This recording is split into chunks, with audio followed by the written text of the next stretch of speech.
नमस्कार। Unacademy live MBBS classes में मैं अरविंद सिंह सभी भावी अधिकारियों का सुबह 9 बजे की क्लास में दिल से स्वागत करता हूं। हमारा एमपीपीएससी 2020 मेंस का ये सीरीज चल रहा है, जिसके अंतर्गत हम लोग भारत का भूगोल पढ़ रहे थे और आज का हमारा टॉपिक है हिमालय के प्रमुख दर्रे।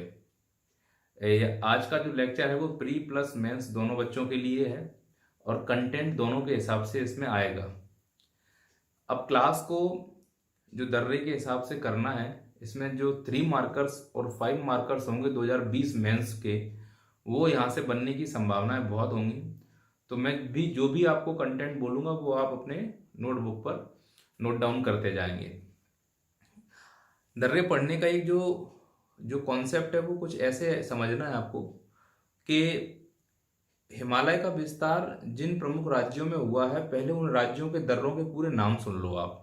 जैसे जम्मू कश्मीर के प्रमुख दर्रे पूरे सुन लो, उसमें से प्रमुख जो पढ़ने होंगे वो बात की बात है। ऐसे ही फिर हिमाचल प्रदेश के दर्रे के नाम सुन लो, फिर उत्तराखंड, फिर सिक्किम, फिर अरुणाचल प्रदेश। इन प्रमुख राज्यों के ही दर्रे हमें पढ़ने हैं। और मैंने पीछे बोर्ड पर आपको दिखा है, लिखा हुआ दिख रहा होगा, तो मैंने क्या किया है कि पहले सब राज्यों के अनुसार दर्रों के नाम लिख दिए हैं। मैं जल्दी से इनको बोल दे रहा हूं, आप लोग सुन लो, नोट डाउन कर लो और उसके बाद में विशेष दर्रे को बहुत विस्तृत या प्रमुख दर्रों को थोड़ा विस्तार से मेंस की दृष्टि से समझेंगे।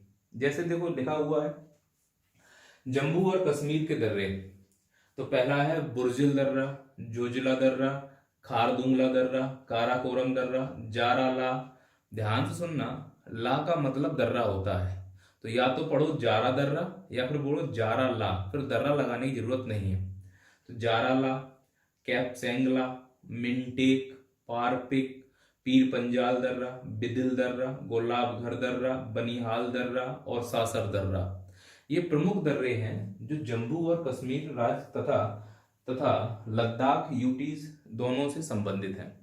इनमें से प्रमुख दर्रों को हम बहुत विस्तार से पढ़ेंगे मेंस की दृष्टि से कि अगर 5 नंबर में आता है बुर्जिल दर्रा तो कितने वो 5 पॉइंट क्या होंगे जो हमें नंबर दिला सकें।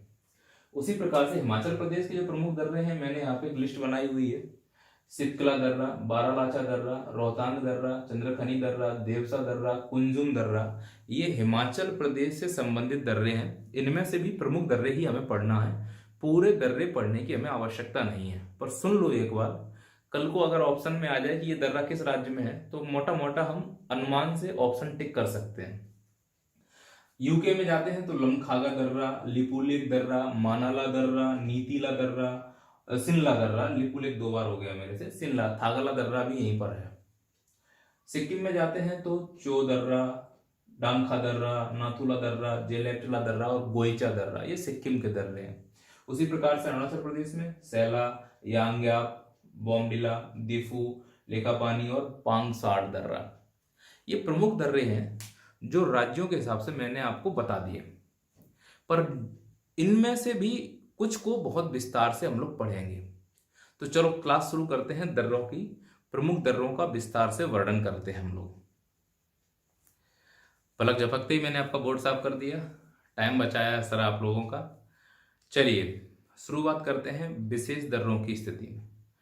पहला क्वेश्चन, सर दर्रे क्या होते हैं? हमें बिल्कुल भी नहीं मालूम, इसको आप इमेजिन अगर करवाओगे तो कैसे इमेजिन कराओगे? तो मैंने कहा समझते हैं।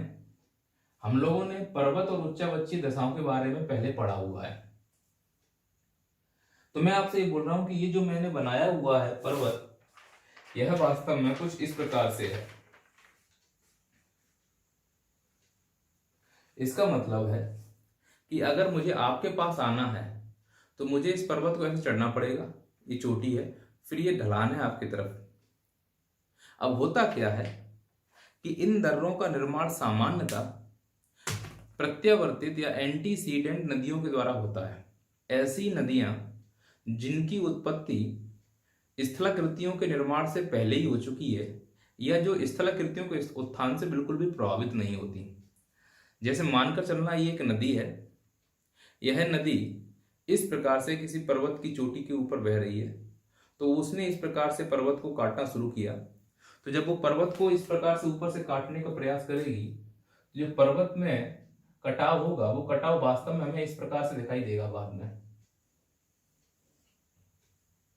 पर्वत का यही कटाव दर्रा कहलाता है। दर्रे वास्तव में ये होते हैं कि एक पर्वत श्रेणी के दोनों ढालों पर दो स्थान को मिलाने के लिए जो प्राकृतिक रास्ता बनता है उसे ही हम दर्रा कहते हैं। तो यदि मैं इसको पर्वत श्रेणी मान लूँ आपकी ऐसे, तो जब ये पर्वत श्रेणी आप मान के चलते हो तो दर्रा कुछ इस प्रकार से होगा। जो नदियों के द्वारा, ग्लेशियर के द्वारा निर्मित होते हैं उन्हें हम दर्रे कहते हैं। ये दर्रा दिख रहा होगा आपको, ऐसे ही बनता है पर्वतों को काट के। कृत्रिम दर्रे भी बनाए जाते हैं। माझी द माउंटेन मैन मूवी आपने देखी हो, तो वो पहाड़ी को काटता है, क्या बनाया उसने? दर्रा बनाया है। तो मोटा मोटा ही समझ में आया कि दर्रा सर किसे कहते हैं। चलिए अब हम कुछ दर्रों को विस्तार से पढ़ते हैं राज्यों के अनुसार। पहले आते हैं जम्मू कश्मीर राज्य के दर्रों के ऊपर। तो कैसे पढ़ेंगे समझना, यहां से मेंस की क्लास शुरू हुई आपकी। कि आपको अगर ध्यान हो तो हम लोगों ने पिछली क्लास में ऐसे पर्वत श्रेणियों का अध्ययन किया था। अगर मैं इस पर्वत श्रेणी को जास्कर मान लूं तो नीचे वाली पर्वत श्रेणी पीर पंजाल हो जाएगी, इसमें कोई दो राय नहीं है। और इसके ऊपर वाली पर्वत श्रेणी को मैं लद्दाख मान सकता हूं।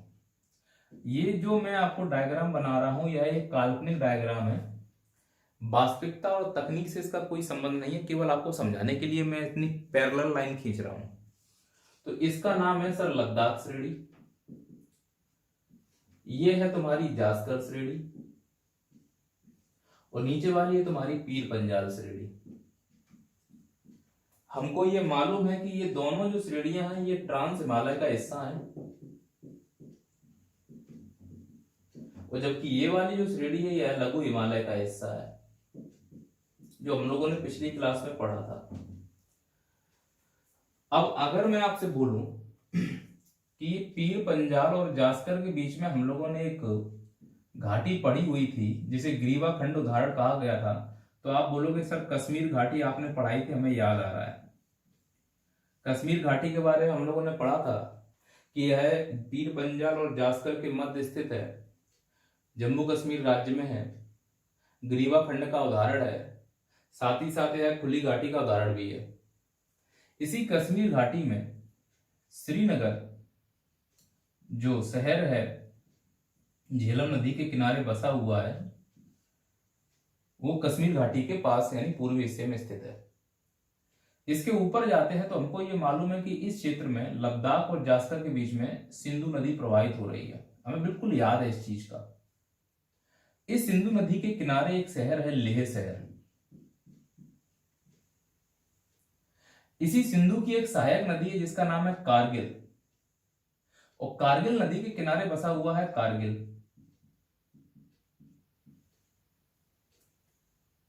अब अगर मैं आपसे कहूं कि मुझे जाना है श्रीनगर से लेह, तो वास्तव में यह रास्ता जाएगा श्रीनगर से कारगिल, कारगिल से लेह।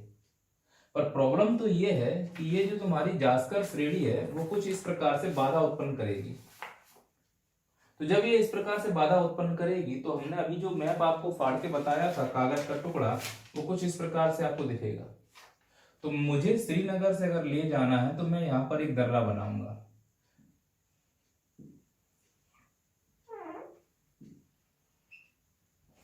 अब मेरा जो रास्ता होगा वो कुछ इस प्रकार से, पहले श्रीनगर, रास्ते में मिला मुझे कारगिल, कारगिल से मैं पहुंचा लेह।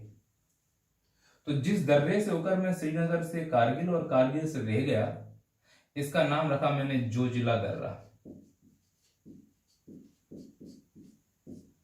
अब जोजिला दर्रा, जो बच्चे प्री की तैयारी कर रहे हैं, प्री के हिसाब से लेक्चर को देख रहे हैं, वो क्या समझे कि जोजिला दर्रा जास्कर रेंज में है, यानी कि ट्रांस हिमालय, राज्य का नाम जम्मू कश्मीर, और जोड़ता है श्रीनगर को कारगिल एवं लेह से। तो यदि हम इसको विस्तार में करना चाहें तो इसको हम कैसे करेंगे, कैसे करेंगे इसको हम समझना। कुछ पॉइंट होंगे आपको लिखने के लिए। जोजिला में पहला पॉइंट सीधा प्री की नजर से देखते हैं, जोड़ता है किसको, तो बोलोगे श्रीनगर को लेह से, श्रीनगर को लेह से। तो कोई ना कोई नेशनल हाईवे जाता होगा, तो बोलोगे जी हाँ, नेशनल हाईवे 1 की सहायता से। इसमें 2 नेशनल हाईवे शामिल हैं, national highway 1A plus national highway 1D। इन दोनों, ये जो रोड जा रही है इनका नाम नेशनल हाईवे 1 है। हमें यह भी मालूम है कि अब नेशनल हाईवे के नंबर बदल चुके हैं। अब जो 1A है वो नेशनल हाईवे 44 बन चुका है। तो जब राष्ट्रीय राजमार्ग पढ़ाऊंगा तो उसमें हम ये सब विस्तार से बदलेंगे या समझेंगे कि कौन सा राष्ट्रीय राजमार्ग अब क्या कहा जाएगा। तो यहां से हम लोग फैक्ट निकाल रहे हैं, क्या श्रीनगर को लेह से जोड़ता है। ये तो प्री का साधारण सा फैक्ट हो गया सर। और अगर मुझे डिटेल में समझना है तो क्या समझूंगा, आप ध्यान सुनना। ये नीचे घाटी कौन सी हो जाएगी इस वाले पार्ट में, श्रीनगर साइड में, तो बोलोगे सर ये तो कश्मीर घाटी है। तो इसका मतलब है ये वाला दर्रा कश्मीर घाटी को जोड़ेगा। तो हमें ऊपर भी कोई घाटी बनानी पड़ेगी, बिल्कुल। यहां पर जो घाटियां हैं इनमें है द्रास, द्रास घाटी, चुरू घाटी और सिंधु घाटी। तीनों को आप ऑप्शन में देखना कौन सा है कौन सा नहीं है। ये जो मैंने ग्राफ बनाया है ये तकनीकी रूप से गलत है, आपको सिंबल के रूप में यहां पर समझना है कि कश्मीर घाटी को या तो द्रास घाटी से जोड़ेगा या सुरु घाटी से जोड़ेगा, या सुरु या चुरू नाम से जानते हैं, या सिंधु घाटी से जोड़ेगा। कौन सा दर्रा होगा, तो नाम बोलोगे सर जोजिला दर्रा होगा। अब जब ये जोजिला दर्रा आप देखोगे तो इसकी जो ऊंचाई है वो कितनी है, तो लगभग 3500 मीटर के आसपास इसकी ऊंचाई है। किसकी, जोजिला की। इसकी एक और विशेषता है कि यह ग्लेशियर के द्वारा निर्मित दर्रा है। आप विशेष रूप से याद रखना कि जोजिला जो दर्रा है वो ग्लेशियर के द्वारा निर्मित दर्रा है। इसके अलावा इसमें एक पॉइंट ऑफ व्यू डाल सकते हो कि सन 2018 में प्रधानमंत्री के द्वारा यह अप्रूवल दिया गया था, घोषणा की गई थी कि जोजिला सुरंग बनाई जाएगी, जो एक बाइलेटरल सुरंग होगी, और इसमें लगभग 930 मिलियन डॉलर का खर्चा आएगा, और यह लगभग 14 किलोमीटर लंबी सुरंग होगी। तो अब भारत में इतनी ऊंचाई पर बनने वाली है सबसे लंबी सुरंग हो जाएगी अगर जब इसका निर्माण हो जाएगा। तो ये मैं मानता हूं कि आपको जोजिला से संबंधित जो कॉन्सेप्ट है वो पूरी तरह से यहाँ पर समझ में आ गया होगा।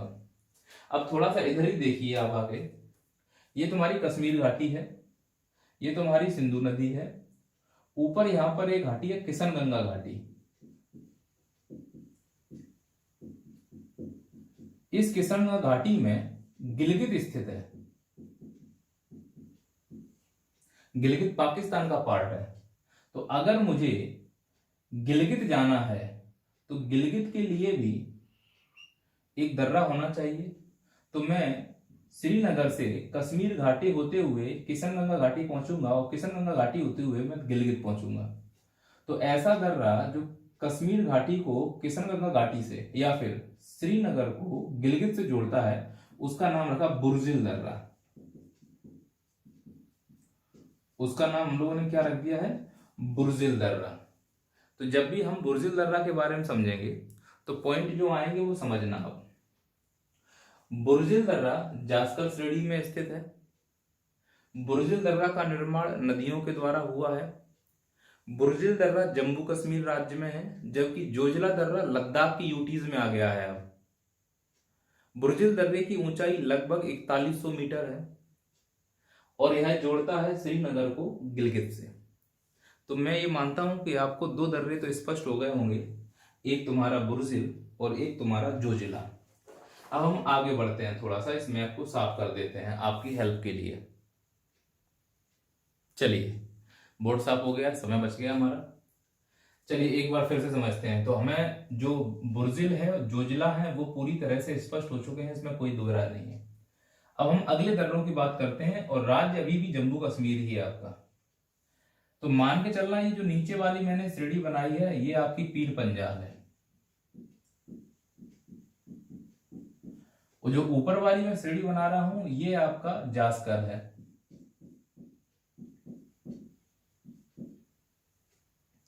अब हमको ये मालूम है कि ये तो हमारा था जिसे हमने कहा था कश्मीर घाटी, याद करो आप लोग।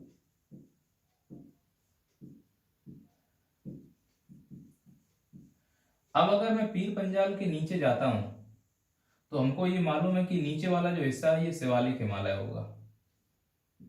याद करो नीचे वाला ऐसा क्या होगा हमारा, शिवालिक हिमालय। तो शिवालिक हिमालय और पीर पंजाल के बीच में यहां पर शहर है हमारा जम्मू, रजौली इधर पुंज।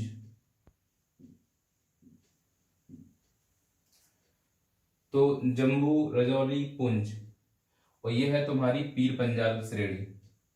अब एक बात बताओ मुझे, अगर मुझे जम्मू से, यहां पर क्या हुआ करता था याद करो, तो बोलोगे सर यहाँ तो श्रीनगर हुआ करता था झेलम नदी के किनारे। तो अगर मुझे जम्मू से श्रीनगर जाना है तो पीर पंजाल में एक दर्रा बनाना पड़ेगा हमें। तो हम कहाँ जा रहे हैं, अब देखो सर जम्मू से कहाँ जा रहे हैं, श्रीनगर, कटरा होते हुए, उधमपुर होते हुए। तो जम्मू से कहाँ कहाँ गए हम लोग, श्रीनगर। तो जिस दर्रे की सहायता से गए उसका नाम पड़ा बनिहाल दर्रा।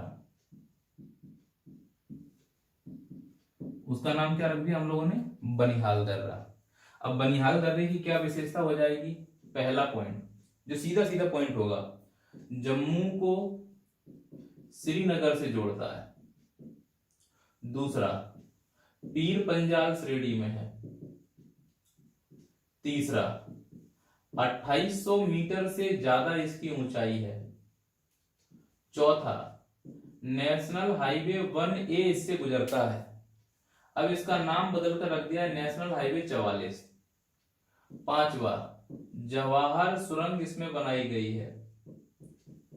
तो अब जवाहर सुरंग के बारे में कुछ फैक्ट, कब बनी, 1954 में बनना शुरू हुई, 1956 में बनके तैयार हो गई। उद्घाटन जवाहरलाल नेहरू ने किया। इसकी लंबाई 2.85 किलोमीटर है। यह 1960 और 61 में पुनः से इसमें रेनोवेट हुआ था, काम हुआ था, जो होता है टूट फूट को सही करते हैं, तो उसका काम किया था बॉर्डर रोड ऑर्गेनाइजेशन ने, और जिस ऑपरेशन के तहत किया था उसे बीकन ऑपरेशन कहा जाता है। तो अगर कल को कोई पूछे बीकन ऑपरेशन क्या है, तो बोल दो कि जवाहर सुरंग को सही करने के लिए चलाया गया ऑपरेशन था। इसके अंतर्गत बीआरओ कई सारे रोड मेंटेनेंस के काम भी करती है। तो हमने बनिहाल दर्रे को एक नजर में स्पष्ट रूप से समझ लिया। ध्यान रखना, जवाहर सुरंग को बनिहाल सुरंग के नाम से भी जाना जाता है। तो मेरे को ऐसा लग रहा है कि आप इस बात को बहुत अच्छे से समझ पा रहे होंगे। आपको ये ध्यान रखना होगा कि ये जो हमारी जवाहर सुरंग है, यह जवाहर सुरंग वास्तव में 2 जिलों को जोड़ने का काम करती है। इधर है अनंतनाग जिला और इधर है रामबन जिला। रामबन जिला में जगह है बनिहाल और अनंतनाग जिले में है काजीकुंड। तो इसका मतलब है काजीकुंड को किससे जोड़ रही है, बनिहाल से। तो जिले की नाम बोलेंगे तो अनंतनाग को रामबन से। कौन जोड़ रहा है, जवाहर सुरंग। कब बनकर तैयार हुई थी, दिसंबर 1956 में। तो ये हमारा तैयार हो गया, मोटा मोटा समझ में आ गया बनिहाल। इसी प्रकार से जो अगला हमारा होगा वो होगा हमारा पीर पंजाल। तो पीर पंजाल में हमको क्या करना है कि ये दोनों तुमको दिख रहा है, पुंज और रजौली, और ऊपर दिख रहा है कश्मीर घाटी। तो हमको कुछ नहीं करना है, एक दर्रा यहाँ पर बनाना है जो पुंज रजौली को जोड़ेगा कश्मीर घाटी से। इस दर्रे का नाम है पीर पंजाल दर्रा। इस दर्रे का नाम क्या है, पीर पंजाल दर्रा। तो इसकी क्या, इसके कॉन्सेप्ट हो जाएंगे, इन कॉन्सेप्ट को हम कैसे समझ पाएंगे उसको हमें देखने की जरूरत है। जैसे लगभग इसकी ऊंचाई 3400 प्लस मीटर है। अगला फैक्ट है कि यह पुंज और रजौली को, पुंज प्लस रजौली को किससे जोड़ता है, कश्मीर घाटी से जोड़ता है। अगले अलावा कि पुंज और रजौली जो कश्मीर घाटी से जोड़ रहा है तो इससे एक रोड होकर गुजरती है जिसे मुगल रोड कहा जाता है। अगर कल को कोई ये प्रश्न पूछ दे मुगल रोड किस दर्रे से होकर गुजरती है, तो आप उत्तर सीधा से बोलोगे कि मुगल रोड का संबंध पीर पंजाल दर्रे से है। तो हमारा जम्मू कश्मीर के 4 दर्रे हो गए हैं। अब अगला हमारा राज्य है हिमाचल का प्रदेश। अब हम लोग 12 लाचा दर्रा, अब अगला हिमाचल प्रदेश में आते हैं। तो हिमाचल प्रदेश में आपको मालूम है कि जो जास्कर रेंज है उसका विस्तार हिमाचल प्रदेश में भी है। तो हिमाचल प्रदेश में अगर मैं ऐसे मान लूं कि ये हमारी जास्कर है, ध्यान से सुनना, जास्कर ट्रांस हिमालय का हिस्सा है, तो इसका मतलब निष्कर्ष ये निकलता है कि ट्रांस हिमालय का विस्तार हिमाचल प्रदेश में भी है। उसके नीचे आते हो तो ये कौन सा है, तो बोलोगे सर ये तो धौलाधर है नीचे वाला, मुझे स्पष्ट समझ में आ रहा है, ये हमारी क्या है, धौलाधर। तो धौलाधर तो लघु हिमालय का हिस्सा है, जास्कर ट्रांस हिमालय का हिस्सा है। अब यहाँ पर नीचे वाले हिस्से में तो मैं ऐसा आपको बोलूं कि यहाँ पे ऊपर जाते हैं तो यहाँ पे मिलता है लेह, और नीचे जो है ये घाटी है लाहौल स्पीति घाटी।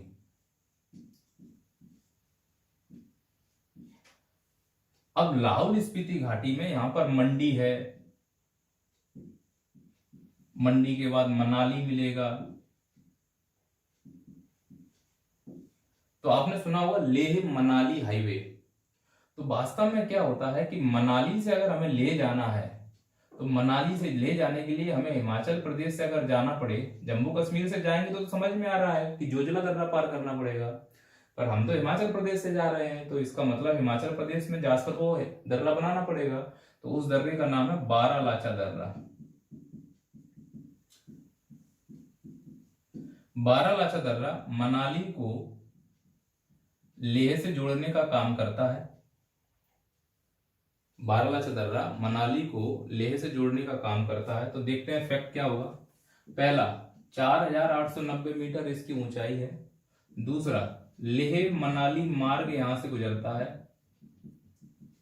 तीसरा, लाहौल घाटी को लेह क्षेत्र से जोड़ता है। और इसमें क्या फैक्ट हो जाएगा, ये जो बारालाचा दर्रा है ना, इस बारालाचा दर्रा के ऊपर से निकलती है चंद्र नदी और नीचे से निकलती है भागा नदी। ये दोनों नदियों की संयुक्त धारा कहलाती है चिनाब नदी, तंडी के पास किश्तवाड़ के आगे। तो इसका मतलब ये समझ में आया कि बारालाचा दर्रे से ही चिनाब नदी का उद्गम होता है, दो शाखाओं के रूप में, चंद्र और भागा के रूप में। आप ध्यान रखना, जो भागा है यह सूर्य ताल नामक झील से निकलती है, और जबकि चंद्र है यह ग्लेशियर से निकलती है। हम लोग नदियों में डिटेल से पढ़ेंगे इस चीज के बारे में, पर अगर पूछा जाए कि चिनाब नदी का उद्गम किस दर्रे के समीप से होता है तो आप उत्तर दे देना, बारालाचा दर्रे के समीप से होता है। बारालाचा दर्रा जास्कर श्रेणी में है और यह लाहौल घाटी को लेह से जोड़ने का कार्य करता है। इसके अलावा हम आगे बढ़ते हैं तो हमको मिलता है सिपकिला दर्रा। तो मैं उसको यहाँ मिटा दूं बोर्ड, फिर हम लोग समय बचाते हैं। चलिए अब हम लोग देखते हैं अगला दर्रा है जिसका नाम है सिपकिला दर्रा। आप ये ध्यान रखना कि अगर मैं इसको जास्कर बना लेता हूं, सिपकिला भी जास्कर में ही होगा, इस बात पर विशेष ध्यान देंगे हम लोग। तो यहां पर है तुम्हारी कैलाश श्रेणी जो कि ट्रांस हिमालय का हिस्सा है। इस कैलाश श्रेणी के उत्तर पूर्व से निकलती है सिंधु नदी, दक्षिण पूर्व से निकलती है ब्रह्मपुत्र नदी और दक्षिण पश्चिम से निकलती है सतलज नदी। अब ये जो सतलज नदी है राकसताल झील के समीप से निकलती है। सतलज नदी भारत में हिमाचल प्रदेश से होकर प्रवेश करती है। तो अभी ये बह रही है तिब्बत में। तो तिब्बत में इसको नाम देते हैं लांगकेन जांगबो। तो सतलज नदी को तिब्बत में किस नाम से जानते हैं, लांगकेन जांगबो, और इसका प्राचीन नाम है सातुद्री, वर्तमान में कहते हैं सतलज। सबसे बड़ी विशेषता सतलज नदी की, एकमात्र ऐसी ट्रांस हिमालय नदी जो हिमालय की सभी श्रेणियों को काटती है, ट्रांस को, महान को, लघु को और शिवालिक को, सभी श्रेणियों को काटने वाली एकमात्र नदी सतलज। तो जब ये भारत में प्रवेश करती है तो भारत में किस राज्य से प्रवेश करेगी, तो राज्य का नाम है हिमाचल प्रदेश। हिमाचल प्रदेश के किस जिले से प्रवेश करेगी, तो उत्तर है इसका किन्नौर जिले से। हिमाचल प्रदेश के किन्नौर जिले से प्रवेश करती है और जास्कर श्रेणी को काटकर जिस दर्रे का निर्माण करती है उसे सिपकिला दर्रा कहा जाता है। तो ये भी मैं कह सकता हूं कि सतलज नदी भारत में सिपकिले दर्रे के द्वारा प्रवेश करती है। किस जिले से प्रवेश करती है, किन्नौर। तो यहाँ पे तिब्बत का कौन सा क्षेत्र होगा, नागरी क्षेत्र। भारत का किन्नौर जिला, तिब्बत का नागरी क्षेत्र, इन दोनों के संगम के पास है तुम्हारा सिपकिला दर्रा। तो सिपकिला दर्रे की विशेषता क्या है, तो मैंने यहाँ पे कुछ पॉइंट लिखे हुए हैं। 3930 किलोमीटर इसकी जो है कि ऊंचाई है और इस प्रकार से किन्नौर जिले से प्रवेश करती है। स्पीति नदी और सतलज नदी का संगम है। इस दर्रे से एनएच नेशनल हाईवे 5 गुजरता है। सिपकला दर्रे से प्राचीन व्यापार हुआ करता था और आज वर्तमान में चीन से जो व्यापार होते हैं उसके लिए 3 प्रमुख दर्रे हैं। पहला सिपकला, दूसरा है लिपुलेख और तीसरा है नाथुला। तो सिपकला का महत्व दर्रे के रूप में भी विशेष रूप से किया जाएगा। तो हम लोगों ने पढ़ा था बारलाचा दर्रा, हम लोगों ने कर लिया है सिपकला दर्रा। अब हमारा अगला दर्रा है, क्योंकि मैं इसको पुष्प इसलिए बार बार करना पड़ रहा है क्योंकि मेरे स्पेस कम है इसका, तो 30 से 35 मिनट का वीडियो बनाने के चक्कर में मैं आपका समय बचा रहा हूं। तो अब हमारा है रोहतांग दर्रा। अगला है रोहतांग दर्रा। इससे पहले हम लोगों ने तैयार किया था अभी सिपकला दर्रा और बारलाचा दर्रा, दोनों ही जास्कर श्रेणी में थे, पर रोहतांग दर्रे की विशेषता कुछ अलग है। यह वास्तव में पीर पंजाल के पूर्वी हिस्से से संबंधित है और पीर पंजाल का पूर्वी हिस्सा हिमाचल प्रदेश में धौलाधर कहलाएगा। तो अगर ऑप्शन में आता है कि रोहतांग दर्रा किस श्रेणी में है, तो पीर पंजाल और धौलाधर आए तो आप धौलाधर लगा के आइएगा। तो वास्तव में यह पीर पंजाल का पूर्वी हिस्से में स्थित है। अब इसमें क्या होता है कि नीचे है तुम्हारी यहां पर जिसका नाम है कुल्लू घाटी, और इसके ऊपरी पॉइंट पर है यहां पर जिसका नाम है लाहुल घाटी। वास्तव में यह दर्रा कुल्लू घाटी को लाहुल घाटी से जोड़ता है। कौन सा? रोहतांग दर्रा। कुल्लू घाटी का संबंध हिंदू धार्मिक पर्यटन स्थल से है, जबकि लाहुल घाटी का संबंध बुद्ध या बौद्धिस्ट पर्यटन स्थल से है। आप ये ध्यान रखना, रोहतांग दर्रे के दक्षिण में है ब्यास कुंड और इसी ब्यास कुंड से निकलती है हमारी ब्यास नदी, और रोहतांग दर्रा वाटर शेड का काम करता है चिनाब और ब्यास नदी के बीच में, और इसकी औसत ऊंचाई है 3980 मीटर। तो रोहतांग के बारे में हम लोगों ने इतना से ये समझ लिया। ये है हमारा हिमाचल प्रदेश का दर्रा। अब हम लोग समझते हैं उत्तराखंड के दर्रे के बारे में।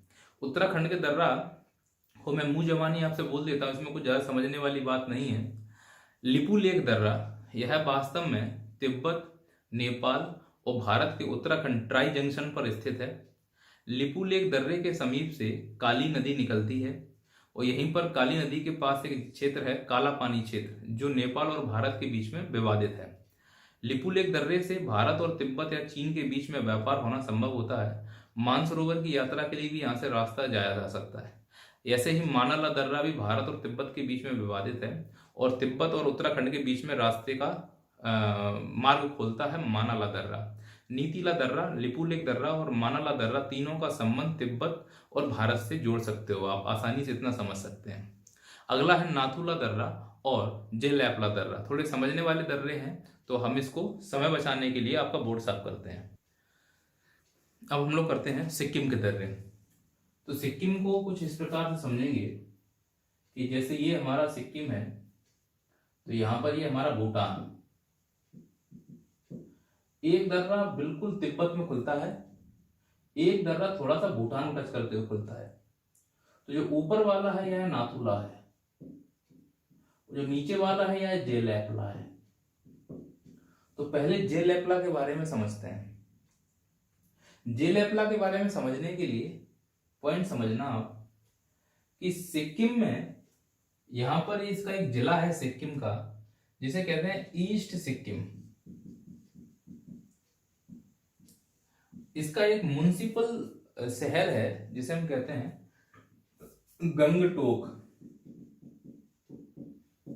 अब गंगटोक तो राजधानी भी है यहाँ की, और साथ ही साथ यह ईस्ट सिक्किम की भी राजधानी है। तो इसका मतलब यह हुआ कि यदि मैं यहाँ पर गंगटोक मान लूं और गंगटोक से मुझे जाना है तिब्बत की ओर, तो जहां मैं तिब्बत की ओर जा रहा हूं वो तिब्बत का जो क्षेत्र है उसे कहते हैं तिब्बत ऑटोनॉमस रीजन, TAR। यह जो तिब्बत ऑटोनॉमस रीजन है, यहां पर जो प्रांत पड़ता है उसका नाम है जीजेंग प्रांत।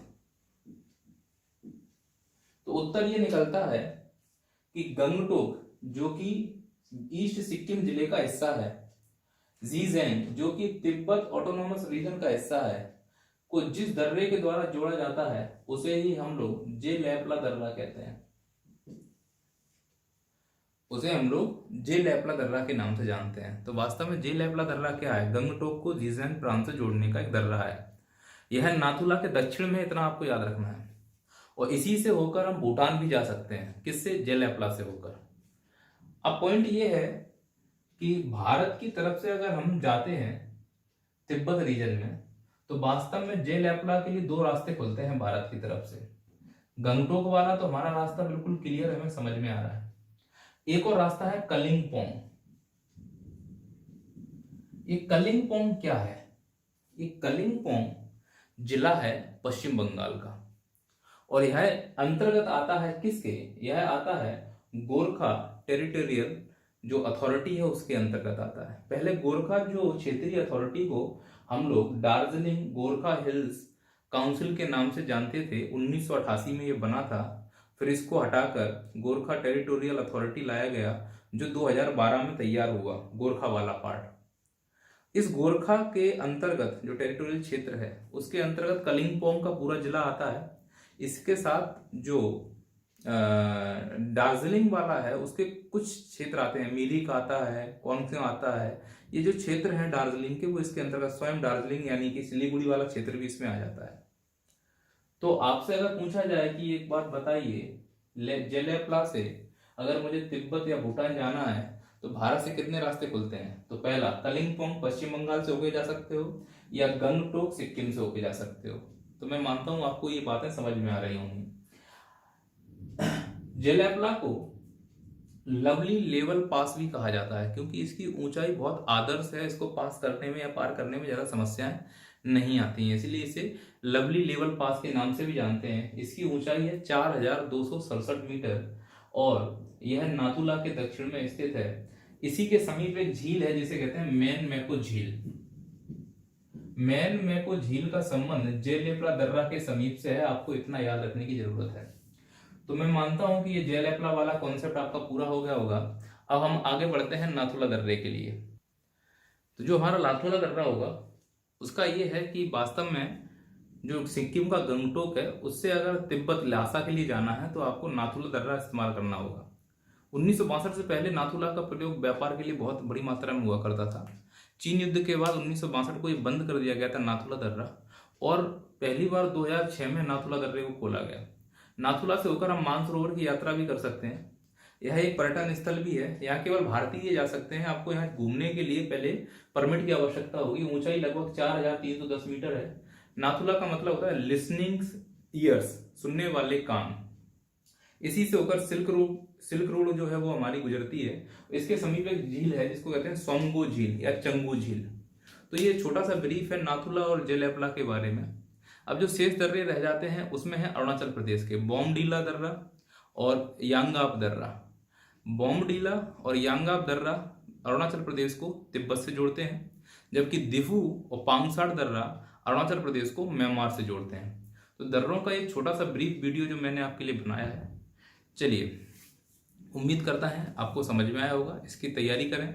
और MCQs मैं यहाँ पे करवा नहीं सकता हूँ क्योंकि मेरे पास कोई इलेक्ट्रॉनिक बोर्ड नहीं है, सुविधाएं नहीं है, लॉकडाउन में फंसा हुआ हूँ। तो जिस भी क्लास में आपको MCQs मिल रहे हैं, जिस भी बुक से मिल रहे हैं, आप लगाइए। अगर आपको कुछ डाउट आता है तो आप कमेंट बॉक्स में कीजिए, तो शायद आपको उसका जवाब भी दिया जाएगा। तो उम्मीद करते हैं आपको समस्याएं तो नहीं आएंगी, फिर भी आए तो आप थोड़ा बहुत एडजस्ट कीजिए।